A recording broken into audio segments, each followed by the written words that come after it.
Welcome back to the channel. Today we're going through the best and worst tattoo TikToks I could find. Let's get into it. Okay, we are going to start off with this guy scratching away at his neck. Now, this guy is taking walk-ins at your local trailer park. Good for him. He's got you. Whatever you need, whether it's a scratchy line or a scratchy freckle or a scratchy mole, he's got you. His name's Big Frank, and he will make your tattoo dreams a reality. Let's be serious for a moment. This is a junkie tattooer, and no matter how much you dance to the music, the tattoo still sucks. Obviously. I'm just playing. There's nothing to learn here. I think the first two are just goofball tat stuff. That's it. Good for him. I hope he gets the help he needs. And yeah, on to the next. I hear we are showing off back tattoos. Like I said, the first two,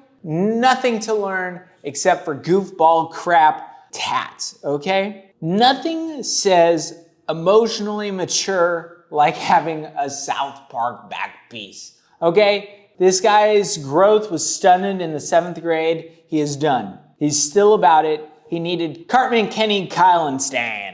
Why you need a Mr. Garrison this big on your back, I don't know. I don't understand it. Do I think the tattoo looks well executed? Yeah, actually, it looks extremely well executed. So that's great. I'm glad, I'm happy. But other than that, I think the tattoo's dumb looking. And if that was my back, I would skin it, chop it right off like a little piece of cheese, just like, gone. Dude, put it on a cracker, eat that thing. Yeah. That's how I feel about most tattoos that look like this. I think most of us feel this way. It's like, kind of just goofy kid tattoos, but hey, they're not on me, so on to the next. Okay, something good. We got this beautiful tattoo by Colton James Phillips. You know what's funny? I don't recognize that name off the top of my head, but I feel like I recognize that name off the top of my head. I feel like I've followed Colton James Phillips for as long as I could remember, and I have no clue who he is. Let me go look at his tattoos, because that one is beautiful. Yeah, dude, I know who this guy is. Why am I pretending like I don't? I follow him. Absolutely beautiful tattooer, beautiful tattooing, excellent. San Diego, chapter 1, I believe. I'm really a huge fan of his Japanese tattooing. I'll give you an example of that right now, because you need to see that too. But this is also a very beautiful tattoo. This lime green yellow skull is something that I would have tried 8 years ago, and I would have failed at it. It wouldn't have looked good when I did it. It's beautiful when he did it. You know, like he crushes. Honestly, one of the better tattooers we've shown. Look at this.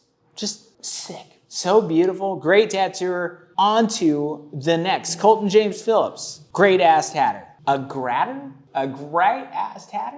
What do we got? Some people say this tattoo will be blurred. Let's slow it down a bit. I'm rushing through this. Why? No reason. Want to see Tiny Boy? You need to see Tiny Boy. Let's see Tiny Boy. Come here, Tiny Boy. Do you want to do some videos with me? I know. Don't lick me on the mouth. You've been licking your pee-pee all day, and then you try and lick my mouth. What do you think about this video? This is Tiny Boy. He's the tiniest, cutest little chihuahua. We found him at a gas station, dying, and then he's alive now. So come talk about this video with me. Okay, we got this tatter being like, look how cool my healed tattoos are. And look, you guys think that it's not gonna look good, but it does. And in my head, I'm like, no, it doesn't. Okay, it says, some people say this tattoo will be blurred in 2 weeks. Now, 4 years healed.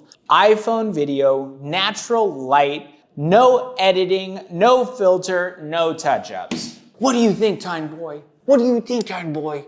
Okay, let's get into it. So first off, there's a lot of this tattoo that's already fading away. It looks like it was meant to fade away. It would look like it was tattooed with like a light white or a light blue or something like that, but it looks like was supposed to be really barely in the skin. To me, when I look at this tattoo, I see a lot of fancy junk that looks like a smudgy pile of crap now. And there's nothing about this tattoo that looks like it's impressive. It looks like it was just a beautiful piece of art that is now fading 4 years later. And although there are aspects of it that have lasted pretty okay, there's a lot of other aspects of it that are just completely gone. For example, she's gonna touch one of those doves, but look at the other dove. Can you tell where it begins or where it ends? Can you tell where its face is? I don't think so. And then you go to the actual angel, and I feel very much the same way. It's just a bunch of colors smashed together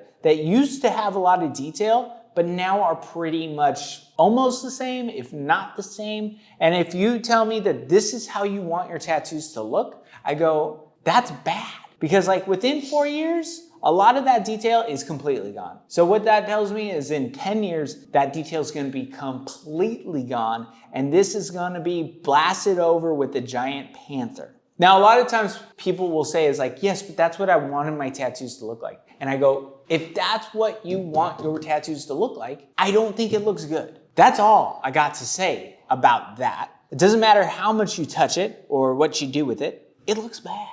And actually, Victoria Lee Tattoo, the person who did this reel, I love her black and gray tattooing. I do. I think it's phenomenal. I think it's well executed. She's an amazing artist. I just think she does dumb crap like this, like smashing in angel with 15 tones of gray, brown, blue things, and then it looks like a smudgy pile of crap. Where if it was all done in black and gray, it probably looked nice forever. That's what I gotta say about that.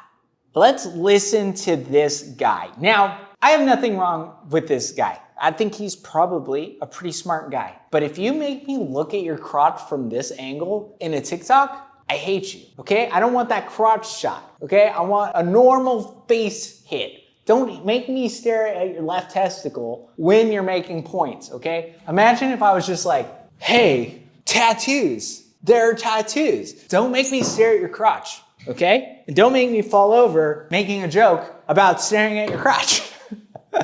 Let's listen to this guy. 5 signs that the tattoo shop you're looking at online might suck. Sign number 1 is they have the word ink in their official name.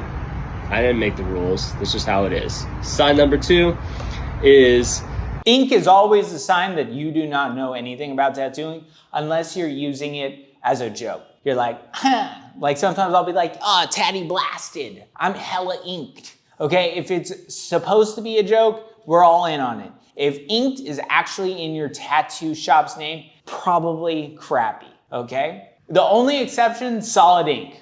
And that's because they're an ink company. And I know, it's pigment, whatever. Don't use inked or ink.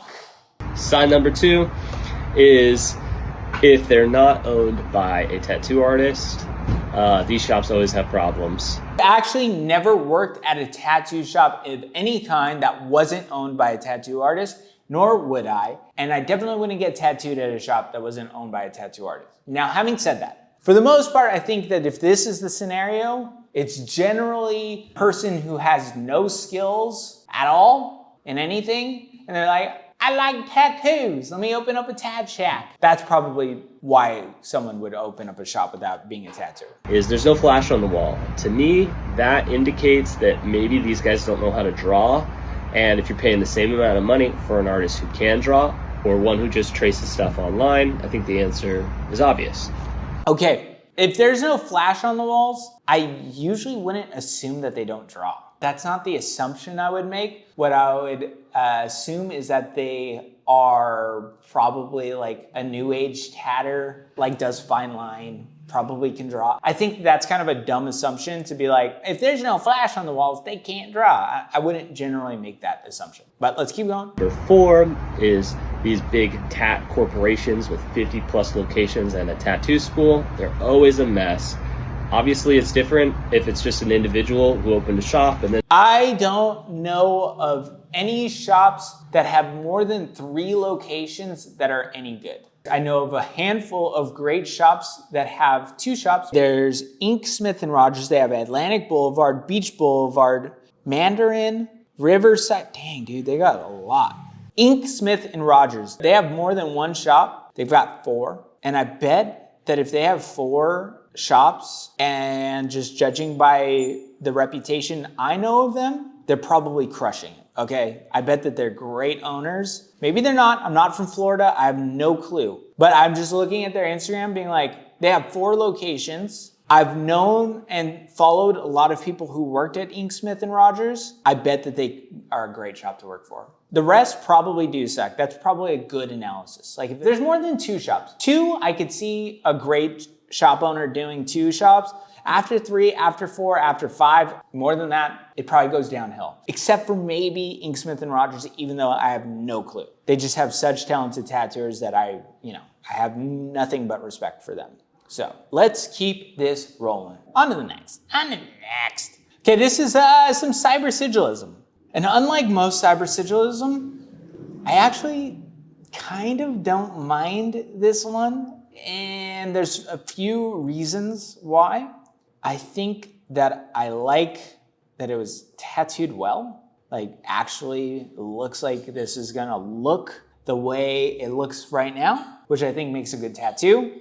Style-wise, I don't love it, I don't hate it, but what I really like is that this is clearly cybersigilism done by someone who knows how to lay down a tattoo and someone who cares about laying down a good tattoo. Yili Tattoo, let's see. Barcelona.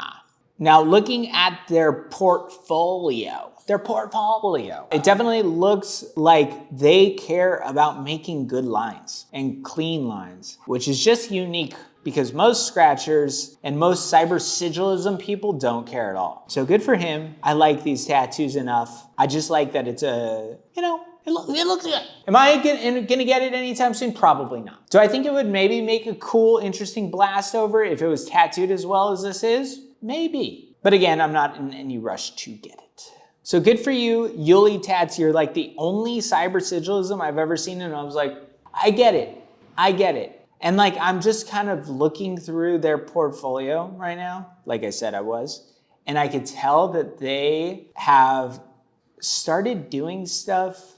Okay, this is really my thought process on it. This is just my plain, straight up thought process when I watch this video. This is cybersigilism. A lot of the people who do cybersigilism don't care about the final results of a tattoo. This is clear to me when I'm looking at this, that this is done by a tattooer who actually cares about what the final result looks like. And they're just laying in what looks like a good tattoo rather than what makes a good TikTok. And even though it is very TikTokable because it's cybersigilism, they're still just making a good tattoo. Like the lines are clean, the separations are purposeful, rather than just like accidentally making some garbage work. This looks right. And for a style that I don't generally like, I like this. So good for you. Not that my approval matters, but it does on this channel, bruh.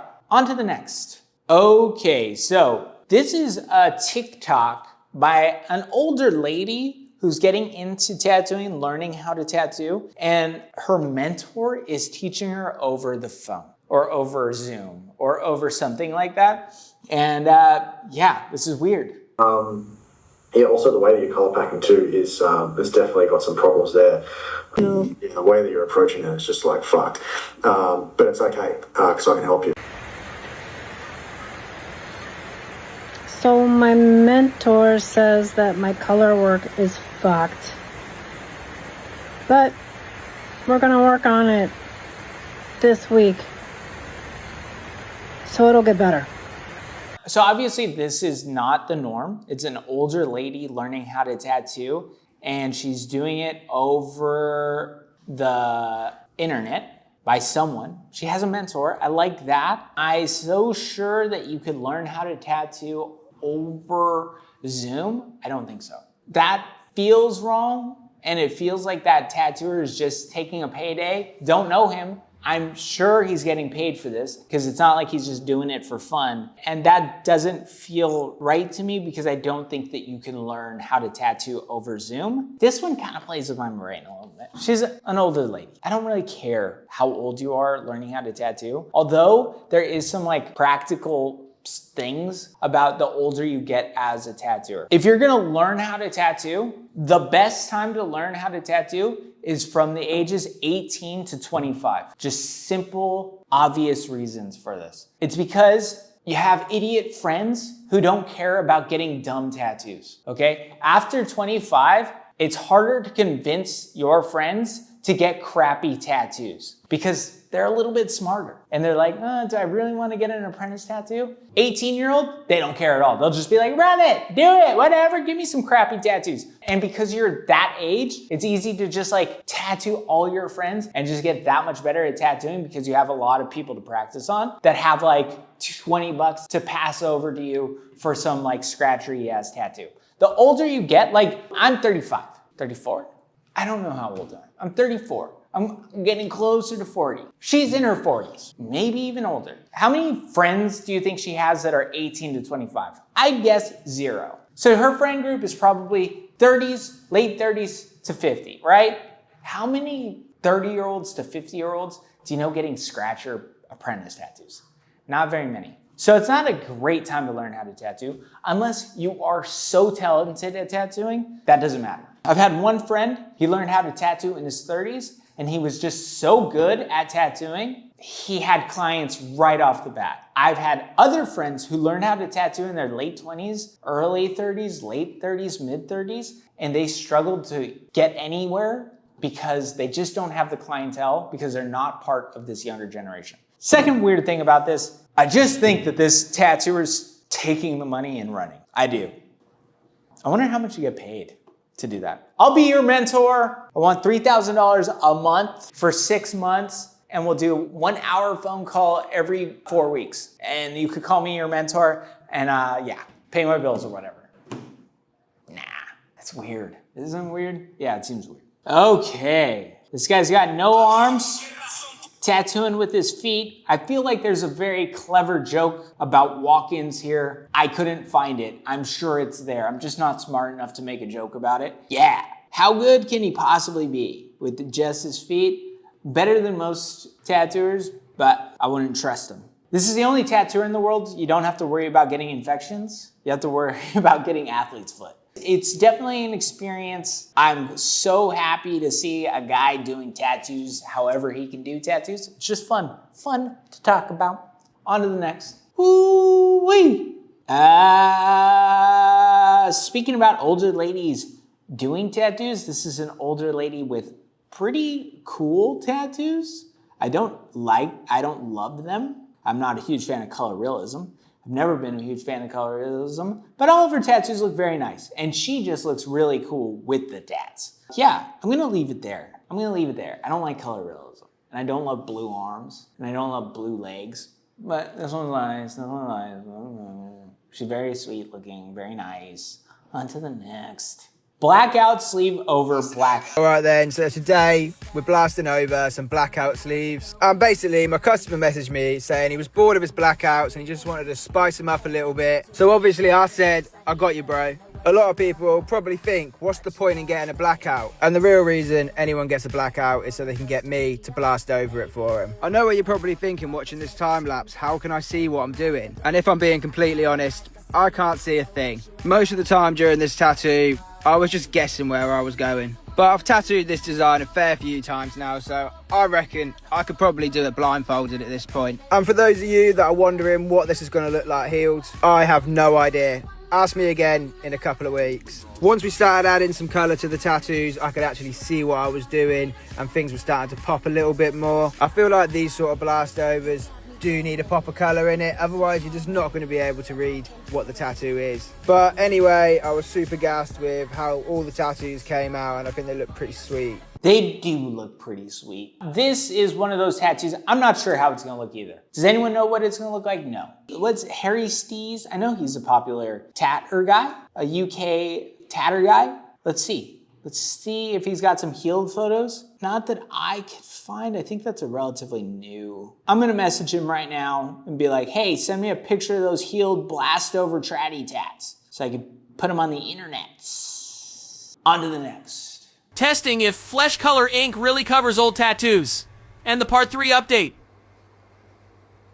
No, this looks bad. Obviously, putting flesh tone over black just makes it a little less black. That's it. It's still there and it's still gonna look like crap. It's really dumb and it's one of those things that you just see really naive, dumb tattooers doing because anybody else would be like, yeah, that obviously isn't gonna work because I'm not stupid, okay? So yeah, don't do it. If you do it, you're an idiot. Next, I'm gonna speed through these next couple. Why? I don't know, I'm a little tired. This is a Ninja Turtle arm pad thing. It's got the song, Ninja Turtles, whatever, stupid. I don't got much more in me. This one is a beautiful tattoo. I liked watching it. I like fine line tattoos, although I obviously don't have any or would ever get any. This is beautiful. I'm gonna leave it there. I'm tired. I'm gonna rest. I've been traveling back and forth, going to America, coming back to Mexico, going to America, coming back to Mexico. We got some business stuff coming out soon, and I've just been traveling. I've been like, hey, I'm a businessman, and I'm tired. Have a good one.